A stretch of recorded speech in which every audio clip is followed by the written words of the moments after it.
Hey everybody, welcome to Obscurities and Miniatures. You know what? I had so much fun building my dragon last time around from Archon Studios and their Dungeons and Lasers campaign that I had to go and get myself another. Today we've got Origon, I don't know. Origon the Denouncer, who is a very Asian-inspired looking dragon with very Western-style wings. That's a look I haven't really seen before, but I'll take it. Just like our previous dragon, and if you haven't seen the video on that, you're more than welcome to take a look at that. This is an entirely plastic kit, base included. A very banged up box at this point, but that's just my fault. Please tell me there's instructions. There are. They're just hidden inside there. Okay. So we've got two full-size sprues, and you'll notice that there's not a whole lot of parts. So if you're not into really complex kits, then count your lucky stars. I think you're going to be in good shape.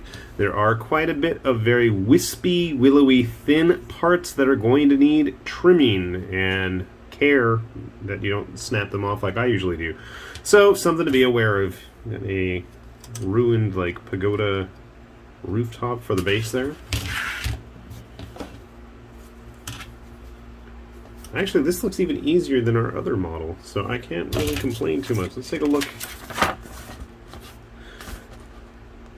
Again, I do like the fact that when you build this, first you see how the pieces are going to go together, and then you're going to see how it's going to go in the end with the color-coded section as to what's new.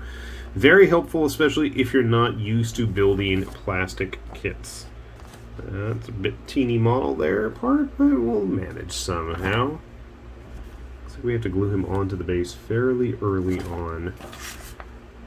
Now, I like the fact this one actually flat out says alternative assembly, whereas this guy right here, Martikar or something like that, I don't remember his name, he had an option for either a big bout of flame that you could have bursting out of his mouth or the tongue, and I opted for the tongue because I didn't know any better and didn't realize at the time that it was actually an alternative build.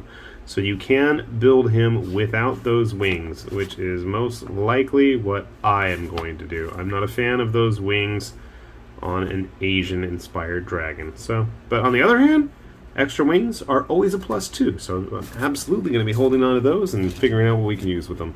So sit tight, I'm going to get this guy put together. We'll see how he turns out, and we'll grab a couple other bits and models to see how they compare.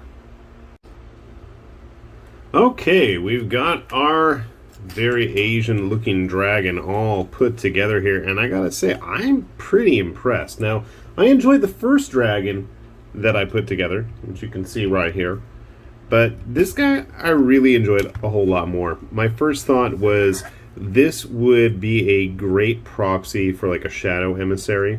I snapped off the whiskers on my shadow emissary a long time ago.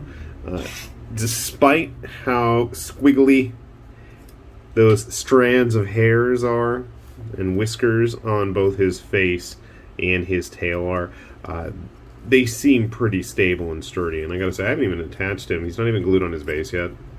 But he's pretty stable. I like that. And I am always incredibly hesitant of models that are not actually touching their base and have a very tiny contact point. That always freaks me out. But I got to give our dragon buddy credit here. He is doing wonderfully as much as I'm just pounding away here. Come on. No, he's not falling. For the most part, the seams as well. I mean, he was a pretty simple build. Yeah, you can see there's a little bit of a gap there, but I think once things are painted, or if I squish some putty in there, I think that's going to be pretty non-visible at that point. I don't know about invisible, because obviously, but most of the seams are hidden pretty well. We do have those optional wings. I'm not sure what's going on with both the scales and the skin there. I wasn't a fan, but to me it just seems kind of strange to have these type wings on a Asian style dragon. And basically they just kind of match up with the grooves of the scale and they would go right there. See, to me it looks silly. I'm going to hold on to him. I figure there's got to be some model out there in my collection that will be deserving of some wings at some point or another. Maybe he'll just drink a bunch of Red Bull, right? So, if you're curious how big our dragon friend is, And I do like the fact that he's only on a 50mm base. And the fact that he's off of the ground means you can have plenty of models piling in close together. And that shouldn't be as much of an issue if you're getting bum rushed into close combat with this guy. And you can see here everybody's fitting in quite nicely all around him.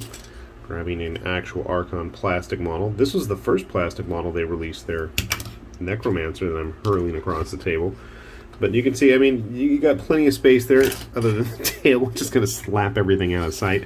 But I do appreciate that. Reminds me a lot of like the Creature Caster models. And I think that's really important with models that are going to be used for gaming purposes. Obviously, if you've got a very fancy diorama set piece, you can just have it going anywhere you feel like. But I think it is really important that we have some clearance around that base, so that models can interact. And also, as you can see, he fits quite nicely within the parameters of a typical inch grid for gaming purposes. So yeah, definitely nice to see that. So, it's funny. I went looking around through all my stuff. I don't really own any dragons. Most of the dragons I've owned have been traded or swapped for other things, and I don't really have any other than these two dudes. Hello. But no, I don't even have any printed ones. I do have a printed one. I have got that Raging Heroes one that I haven't ever finished painting. I take that back. Where's our GW friend? Should I mosaic him out? I don't know where he is anyway. There he is. So, I mean, outside of like majorly large models, I don't see this thing getting outclassed. Here we go, with our Digimon-inspired T-Rex model. I think this is a Wizkids deep cuts. Yeah, it looks like it. I think it is, or it's a path. No, I was gonna say Reaper. No, it's definitely a Wizkids. It's a deep cuts model.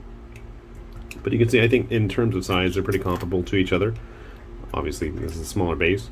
But I think if you've got access to some of the Wizkid type models, I think this is a nice accompanying piece. It's going to fit in pretty nicely size-wise. It's not ridiculously overtly large like some of those Reaper ones, as cool as they can be. I'm curious to see if when Starside or any of the other skirmish games that we've had Archon tease at us so far, if we might end up seeing rules for some of these dragons as well. These are Navo warriors that, gosh, I think they were originally part of the Rampart Kickstarter. Yeah, they've been tooling around for a while, so hopefully we'll see some more of these guys too. I'm all for more reptiles, you guys know me. I'm definitely looking forward to that. So, overall, I got to give this a big enthusiastic thumbs up. It's a nice kit, well detailed, easy to build, comes out to a nice size, stable, sturdy, and, what more could you really ask for? Price is reasonable. Obviously, it's not going to be anywhere as cheap as, let's say, one of the Reaper Bones models or one of the WizKids deep cut ones, but you get what you pay for also. And personally, the building aspect is, I'd say, maybe 70-75% of the enjoyment for me, personally. So I really dig that. I'm more than happy to build this stuff and eventually, maybe, possibly paint it.